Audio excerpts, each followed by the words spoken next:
Penses-tu à ta spiritualité depuis tout petit? Euh, je sais, je pense pas, parce que la spiritualité, elle évolue aussi avec la maturité, la compréhension de ce monde et de qui je suis. Donc, depuis tout petit, je pense pas. Aujourd'hui, tu te considères comme un être spirituel? Euh, ouais, le terme spirituel, spiritualité est peut-être un peu aussi galvaudé, mais je dirais que oui, si c'est la relation entre mon corps, mon esprit et mes tripes, donc le centre des émotions, le cœur et la tête, quoi, je dirais que oui, ouais. Quel a été l'élément déclencheur qui t'a mené vers le chemin de la spiritualité? Alors moi je pense qu'avant d'être spirituel, l'élément déclencheur c'est plutôt être philosophe, parce que je me suis toujours posé beaucoup de questions, notamment existentielles. Et très jeune, ça m'a tourmenté. Très jeune, peut-être depuis la quatrième, j'avais un côté un peu dépressif où je posais plein de questions qui embêtaient même mes parents. Et, euh, et la spiritualité, comme je la connais, on va dire, dans la pratique quotidienne, ça a commencé lorsque j'ai fait mon premier voyage à sac à dos, en backpacking. J'ai fait Pérou, Bolivie, Chili. Et quand je suis arrivé au Pérou, on est parti voir la forêt d'Amazonie en allant à Iquitos. Et puis on a pris le bateau, on était en plein jungle d'Amazonie. Il y avait des tarentules comme ça, des crapauds énormes. Enfin, c'était incroyable. J'ai nagé avec des dauphins et je me suis même fait mort par un piranha, pour vous dire. Et c'est la première fois que j'ai fait la rencontre avec la plante sacrée qui s'appelle l'ayahuasca. Et là, j'ai compris qu'il y avait autre chose que le monde physique tangible. Mais c'est comme si j'étais pas prêt à ça. Et j'avais vraiment mis ça de côté totalement jusqu'à récemment. Donc l'élément déclencheur, c'était ce voyage-là. Et puis ce qui m'a vraiment mis à la spiritualité, à la quête intérieure, ça va être surtout le deuil d'un ancêtre décédé ou d'un parent ou d'un membre de la famille, et aussi le deuil amoureux. Moi, j'ai toujours très mal vécu les deuils amoureux, et ça a été une source de souffrance très forte, et j'avais besoin de m'apaiser, de comprendre et de voir d'où ça venait. Ton entourage est-il aussi axé dans la spiritualité? Euh, je dirais que de ma famille, la plus spirituelle, ça va être ma mère qui suit la branche du bouddhisme Mayavana chinois, quoi, entre guillemets. Mais elle l'a jamais imposé. Et le reste de ma famille n'est pas très forcément spirituel. Euh, dans mes proches, forcément, à force de faire des stages, des retraites de méditation ou des cérémonies, des choses comme ça, je rencontre forcément des personnes avec qui j'ai un lien fort d'amitié et de cœur. Et eux sont plus spirituels, bien sûr, mais j'ai aussi plein d'amis d'enfance qui ne le sont pas forcément. Et je suis très en phase avec ça. As-tu des habitudes ou pratiques que tu as concernant la spiritualité? Euh, la spiritualité au quotidien, du coup, c'est ça la question. Yes. Bah, je vais retirer pas mal de pratiques du village des pruniers pour la méditation, qu'elle soit marchée, qu'elle soit assise ou qu'elle soit même pour la nourriture, la pleine conscience de façon générale. J'aime bien faire la relaxation totale après manger. Ça me permet de me reposer avant de commencer une deuxième partie de journée, par exemple. Donc ça vient du village des pruniers, ouais. Comment as-tu découvert le village des pruniers? Comment j'ai découvert le village des pruniers? Quand j'étais aux États-Unis, mon prof de philosophie asiatique nous donnait des points supplémentaires si on allait visiter Deer Park Monastery, qui est en Californie. Et failleux que j'étais, j'y suis allé et j'ai découvert le moine Thich Nhat Hanh qui faisait un world tour, donc il faisait un speech, quoi. Il expliquait ce que c'était la pratique de la pleine conscience. Et j'ai eu la chance de le voir en vrai avant qu'il soit décédé. Et ça m'avait touché. Et en même temps, je ne comprenais pas forcément pourquoi les gens le vénéraient, parce que les gens se courbaient devant lui, etc. Donc ça m'avait un peu chagriné, voilà. Et je devais avoir 19-20 ans à l'époque. Et j'ai recommencé à méditer en groupe à Paris. Et c'est là que je me suis rendu compte qu'en fait, que ce moine-là, il vivait en France, en Dordogne. Et j'étais abasourdi parce que moi, je croyais qu'il était américain. Et donc, j'ai fait une retraite au village des Pruniers, qui est en Dordogne, et qui est un endroit magnifique.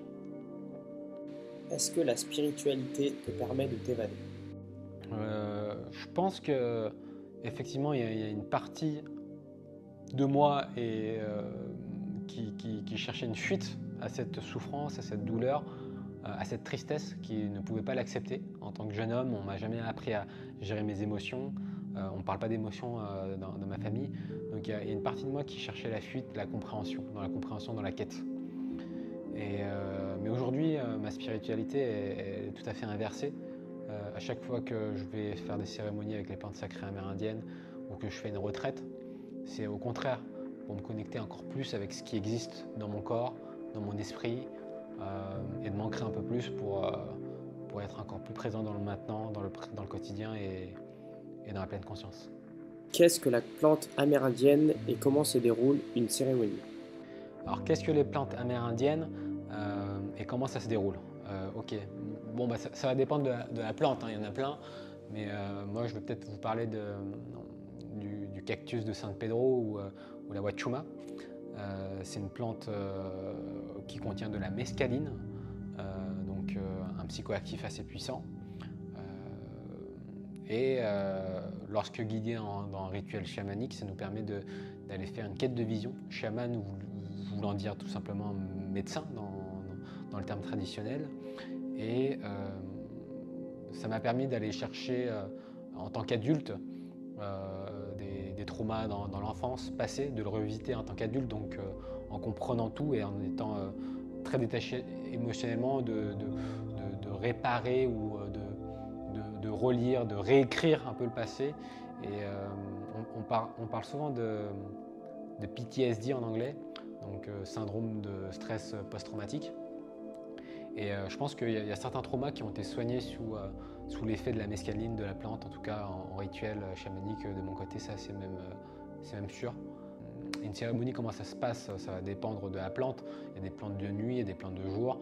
Bon, généralement, on arrive quelques heures avant, on pose une intention, des fois on dessine, des fois on écrit, et puis au bout d'un moment, on boit la concoction, la potion magique, et ça monte petit à petit. Certains sont d'ordre purgatoire, non, purgeur, je ne sais pas comment dire. Ça te permet de se purger, donc ça fait vomir, ça fait de la diarrhée. D'autres ne donnent que des nausées ou rien du tout.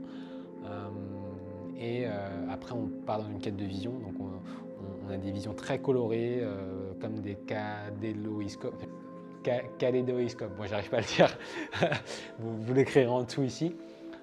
Donc une vision assez colorée.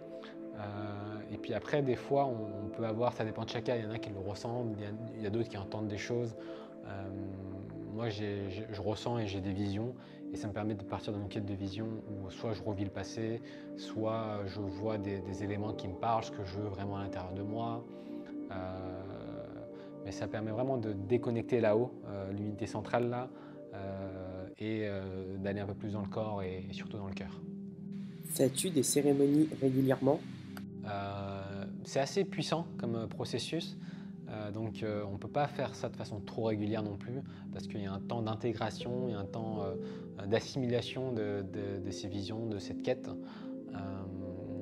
Et en plus, c'est pas autorisé dans la plupart des lieux dans le monde, donc il faut vraiment aller dans des endroits spécifiques. As-tu une expérience marquante que tu aimerais nous raconter liée à la spiritualité?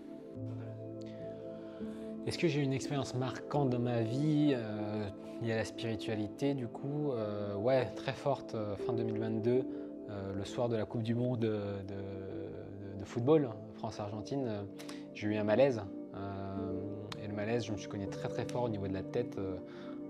Surtout à ce niveau-là, j'ai eu 5 points de suture, il y a beaucoup de sang qui ont coulé, j'ai fini aux urgences, tout ça. Et ce qui était assez dérangeant, c'est d'avoir vu le tunnel, la lumière, voilà, cette sensation d'expérience de mort imminente alors que j'en avais jamais entendu parler.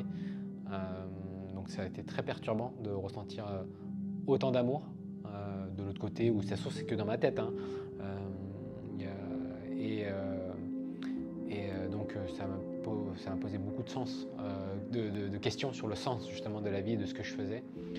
Et cette expérience est très marquante parce que ça m'a fait quitter la promotion de mon livre, plusieurs startups, plusieurs entreprises dont j'avais des parts. Enfin, je me suis vraiment simplifié au niveau de la vie et maintenant je lève le pied, je dirais ça comme ça. Et la leçon de ça, c'est vraiment, ça fait un peu hippie, mais c'est d'être plus dans le cœur et dans l'amour et moins dans la tête, quoi. Aujourd'hui, la spiritualité est une chose importante pour toi? Ouais, je pense qu'aujourd'hui, la spiritualité dans ma vie, elle prend une part importante, contrairement à jusqu'à il y a encore 2 ans. J'y pensais presque pas du tout. J'étais tellement dans l'action, dans la course au succès, de la réussite, que j'y pensais pas forcément.